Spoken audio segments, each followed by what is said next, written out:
Hello guys, it's Sugar from the back of us. Welcome back to another video of a new reacting to Mr. Nightmare. For those who don't know what Mr. Nightmare is, he is a storyteller. He's a real horror storyteller. So I think every month or every week, every month I guess, I don't know. He will make every true scary stories like hide and seek or Christmas Eve. I've said this in the Q speech down before, so please do watch that. No, not Q speech. I've said this on a speech. Please do watch that speech now about more speech. Yeah, more speech. So let's get into this. But before I start this video, I'm just gonna say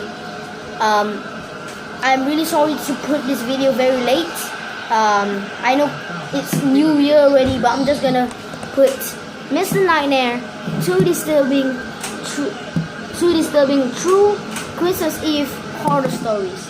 Yeah, please subscribe to me. So let's get into it.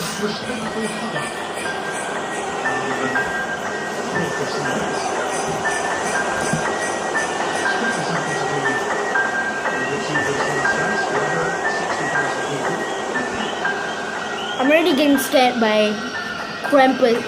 This felt like a Krampus. Last year on Christmas Eve, I was working late. I'm 23. I work in New York City and commute home every day on the train. Since I'm one of the younger ones in the office, I got stuck with one of the worst shifts, so I wasn't able to get home until 5 o'clock. What? My family had already left a whole hour earlier to go to my cousin's house, so I had to drive alone.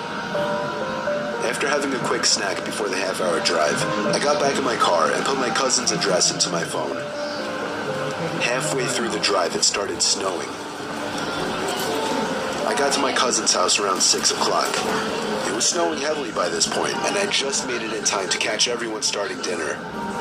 I brought all of my gifts inside and cheerfully said hey to everyone. I stayed until around 11 o'clock. The rest of my family left a little sooner. I stayed an extra half hour or so just to hang out before leaving myself. By the time I was leaving, the ground had accumulated at least 2 feet of snow, and it wasn't even done snowing. The drive home was nightmarish. The roads were hardly even plowed, and I had to drive under 20 miles per hour on most roads. The roads were completely dead at this point, though. Whoa. Most likely because everyone was smart enough to go home before the snow accumulated. Eventually, I turned onto a main road that I'm sure would usually be bustling, but at 11:15 on Christmas Eve night, there wasn't a single car or a single light from the store. It was a ghost town. But then, I did notice the flashing taillights of one car. It was parked on the side of the road, and the smoke seeping out from its exhaust with the taillights giving it a red tint. As I got closer, I realized there was somebody next to the car waving their hand in the air. No. I assumed something was wrong and they needed help. So, me being the good Samaritan I am, I pulled up behind the car. When I opened my door, the guy approached me immediately, barely even giving me time to step out. He was an average-sized man, probably 5'10", 180 pounds. He spoke in a very demanding voice, asking me if I know anything about fixing an engine. I told him I didn't know much about cars. The guy responded very quickly to everything I said. He told me it's fine.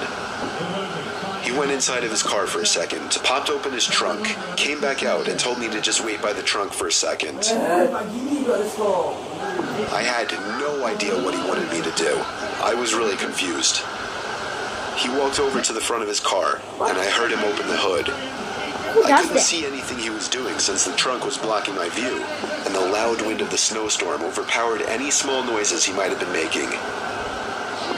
I put my hand on the back of the car and leaned my body in anticipation, when suddenly I heard 3 or 4 quick and aggressive footsteps in the snow behind me before I was pushed into the trunk. The man tried to close the trunk on me, but I kicked my feet up in resistance and held it up. I was able to overpower him and kick the trunk open completely. As I took advantage of the few seconds I had to get out of the trunk, I took out my keys. He tried to grab me now, and I dug my house key right into his neck. He fell to his knees and his scream echoed down the deserted street. I was in my car and halfway down the road before he could even get up from his knees. town, I called 911 and reported the guy. I came back in 10 minutes to find blue and red lights illuminating the windows of the deserted stores. The police held him until the ambulance arrived for him. I watched the whole thing, and nothing ever felt better in my life. I got home safely half an hour later and told my family everything. Scary. I was still very shaken that Christmas, and this remains possibly the most horrific thing I've ever experienced.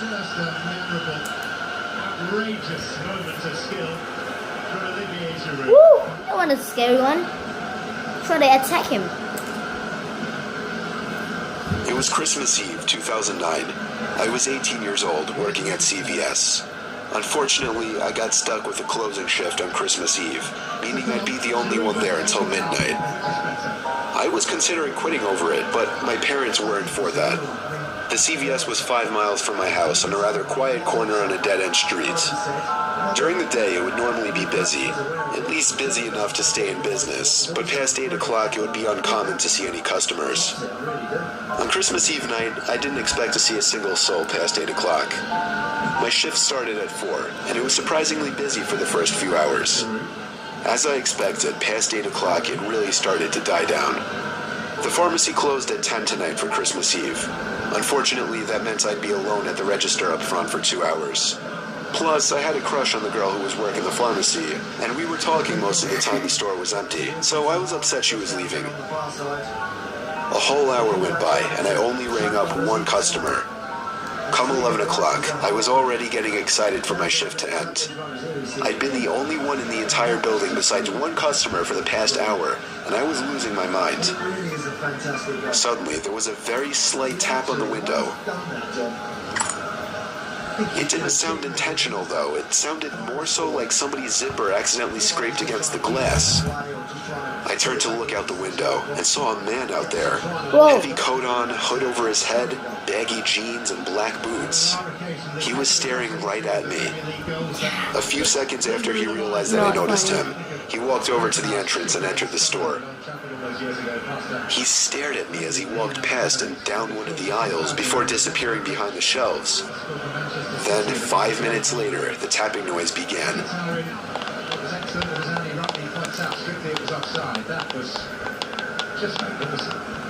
It sounded like it was coming from one of the aisles. I walked a little to the right behind the counter just to check down the aisle.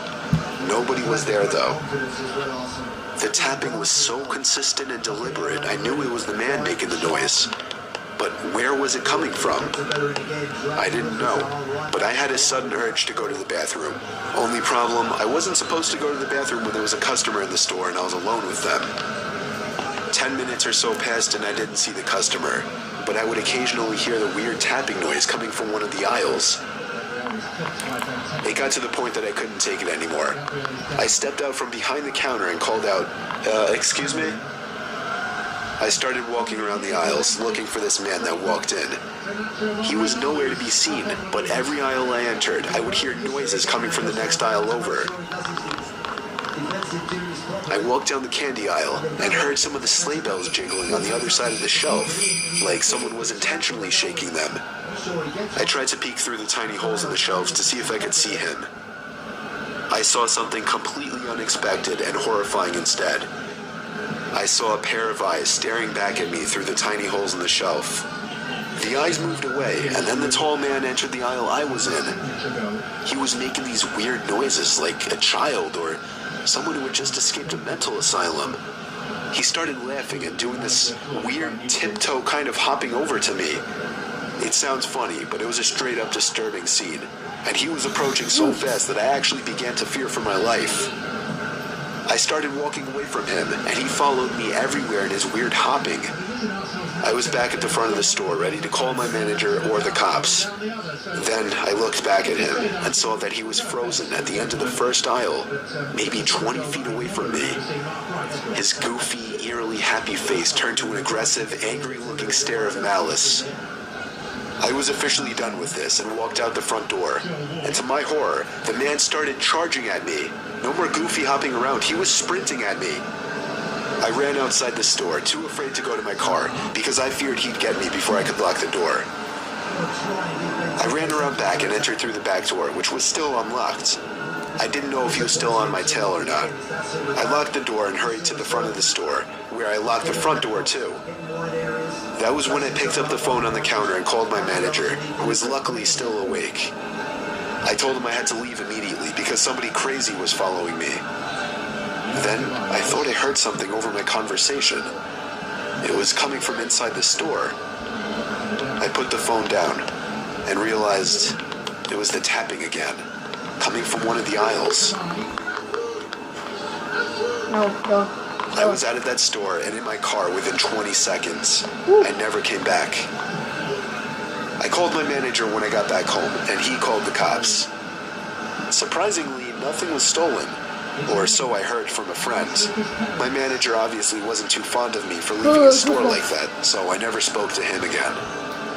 I had as normal a Christmas as possible, given what happened the day before.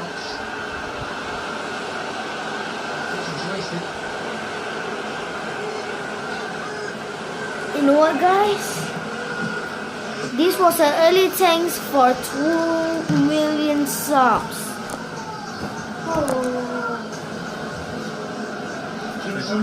Oh my gosh. That is scary.